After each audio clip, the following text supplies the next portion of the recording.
So this is a slightly older video that I'm re-releasing. There are two reasons for this.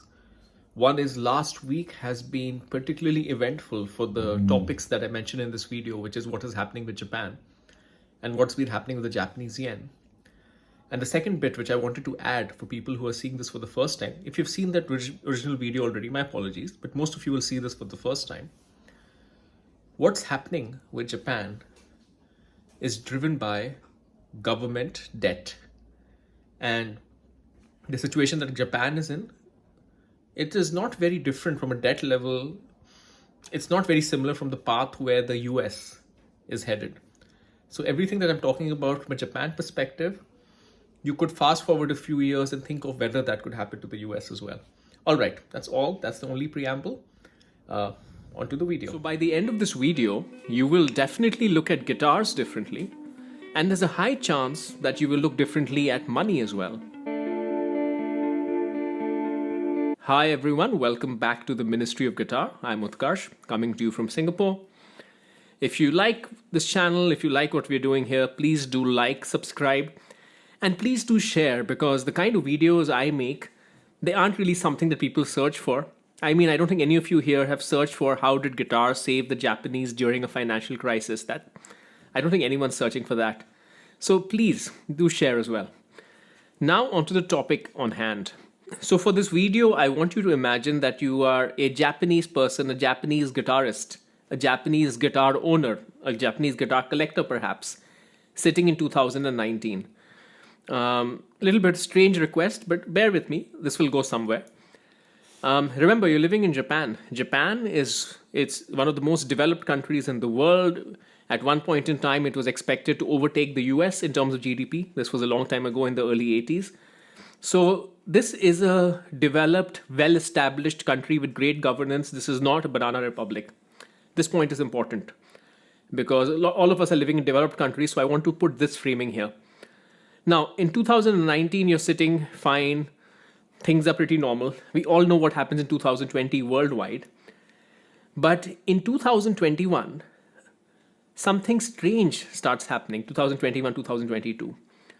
Your currency, the Japanese yen, suddenly starts collapsing versus the US dollar. We're just going to use that as a surrogate. What used to be in the early hundreds, 100, 105, 107 at most, starts going down, down, down, down, down, down, down, eventually reaching 150. And this whole process takes less than maybe a year, maybe slightly more. This means your currency has just lost 40% of its value. Now, what does this mean in real terms? It means suddenly that iPhone is 40% more expensive, oil is 40% more expensive, anything that you can think of that is globally pegged in terms of pricing is 40% more expensive.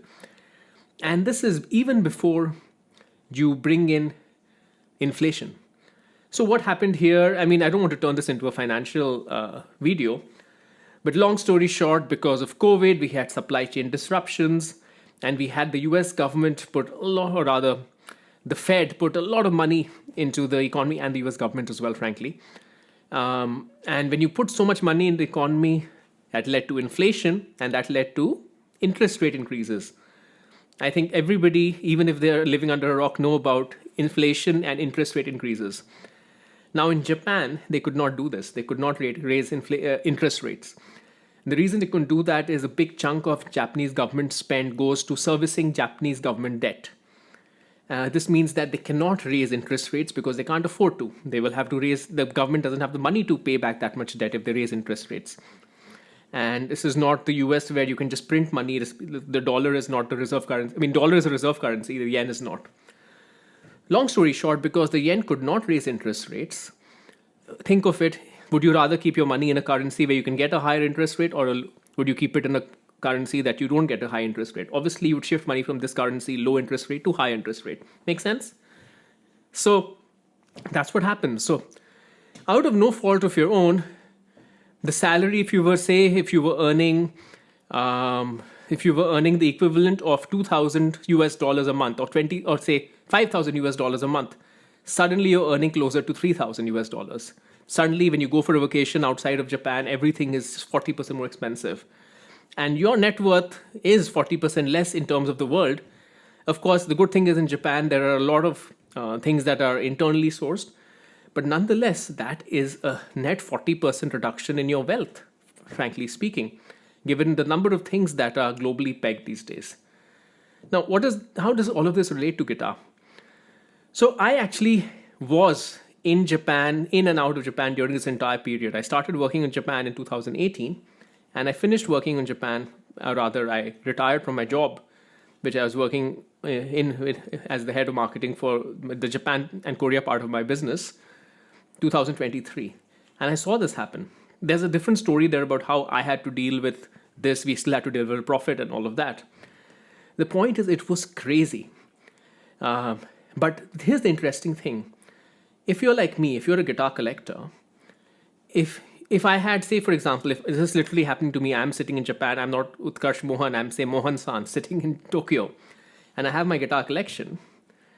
Say I have, making up the number here, my guitar collection is much more than that, but just say I have 1,000,000 yen in guitars and have 1,000,000 yen in my bank account. These are the two things, 1,000,000 yen in guitars, 1,000,000 yen in my bank account. That 1,000,000 yen in my bank account, in real dollar terms, goes down 40%. The 1,000,000 yen in guitars, that 1,000,000 yen in guitar probably becomes 1.4, 1.5 million yen in guitars. Because guitars are globally pegged, the global prices. It's not like Gibsons are so much cheaper in one. I mean, there are differences between Europe and US. US is generally cheaper, but generally it's global pricing. Otherwise, there'd just be too much of an arbitrage. So my guitars are suddenly worth 1.5. On top of that, we know what happened to the guitar market in 2020, 2021. So that 1,000,000 yen in guitars is suddenly probably worth 2,000,000 yen. And I saw this happen firsthand. I'm going to cite 3 guitars. These are not the best examples, but I'm citing them because I noticed the pricing in Japan in 2018 when I was considering buying them, because I used to keep going in and out of Japan. And I noticed the price again. I know you can check out the prices right now. So there is the Modern Eagle one. I almost bought one for 700,000 yen.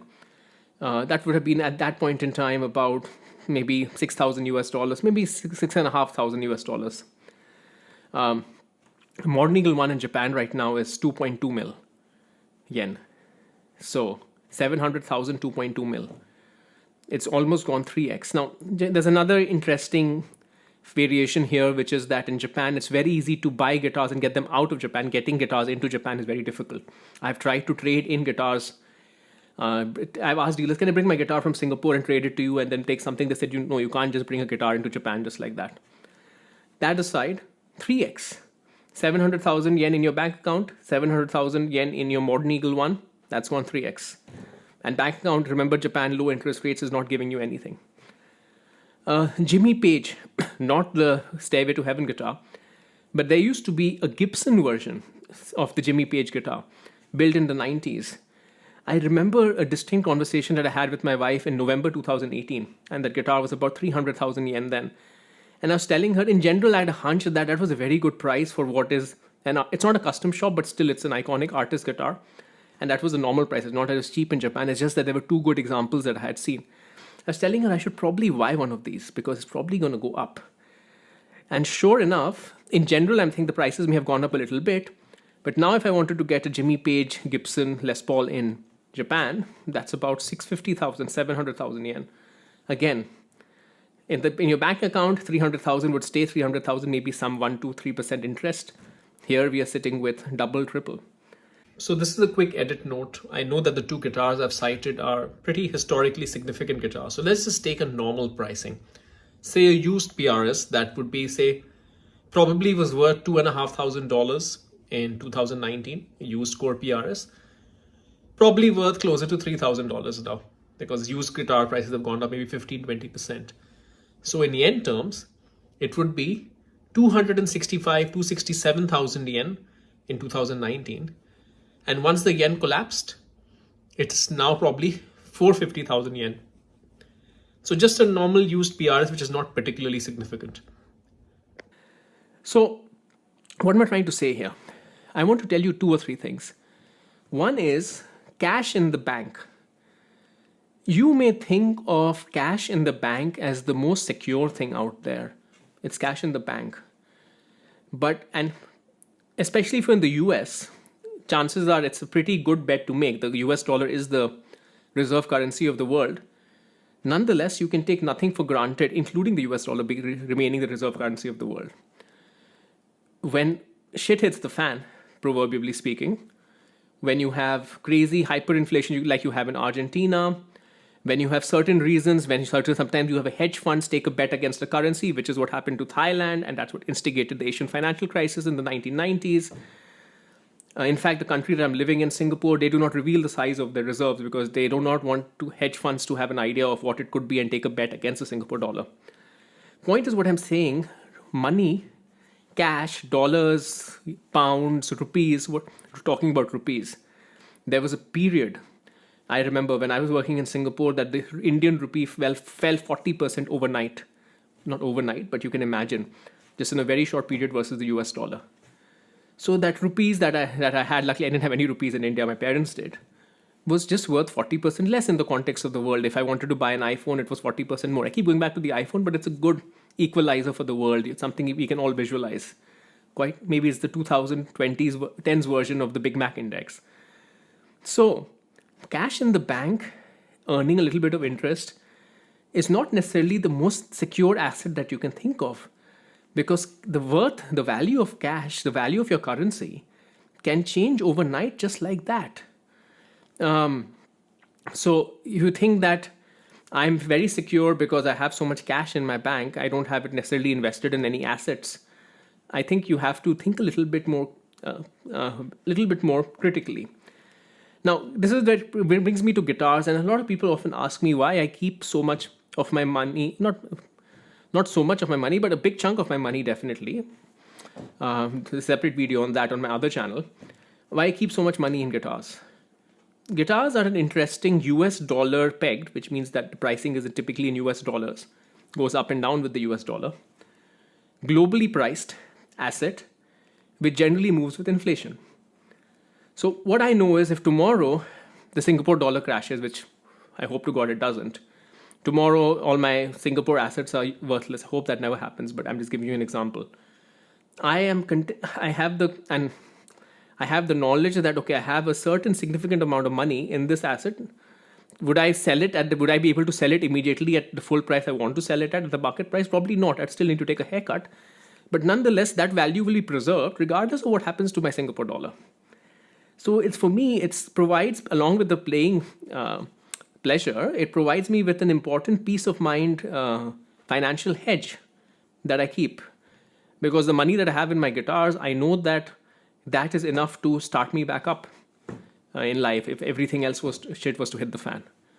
There's enough money there. So, again, I'm not telling you can grow a guitar collection, buy new guitars just because you lose 30% when you buy a new guitar typically. I'm not saying do any of that. But just be aware that the nature of money is ultimately determined by market forces. Guitars are, at the end of the day, alternate assets, especially used guitars, which are significant. I'm not talking about a random guitar, budget guitar that you buy, etc. So maybe it makes you think about things a little bit differently. All right, so this is perhaps the interesting way in which, if you were a guitar collector in Japan, even though with a significant guitar collection, even though you literally saw the world collapsing around you, your yen became 40% less, plus there was inflation, which affected the whole world on top of that. So effectively for you, everything global became 50 to 60 to 70% more expensive, maybe even double more expensive. At least you could be rest assured of the fact that that big chunk of value that you had in your guitars not only stayed abreast with the globe, but probably went up a little bit higher. And in real yen terms, that probably saved your ass in more ways than one. Okay, this is all I have for this time. I'll see you next time.